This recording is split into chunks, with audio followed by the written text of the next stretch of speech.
Welcome to the Slop Farm. Enjoy the video. You begin by toggling radios.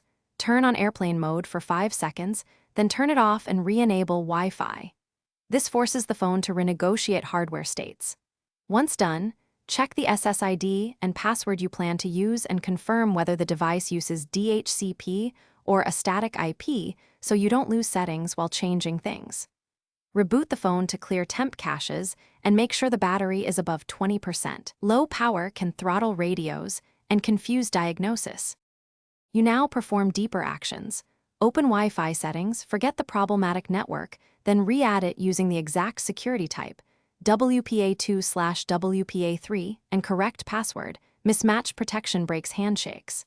If DHCP fails, set a static IP inside the router subnet and enter the right gateway and DNS so routing works.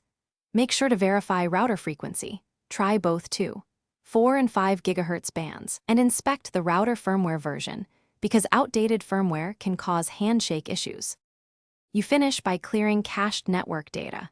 Go to System Settings and reset network settings to remove corrupt configurations.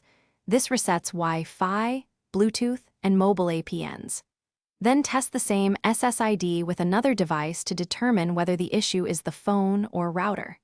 If problems persist, boot the phone into safe mode to rule out apps, collect connectivity logs if you can, and as a last resort backup data, and perform a factory reset. This eliminates software-level corruption that blocks Wi-Fi. Thanks for watching. Consider subscribing if we helped you today.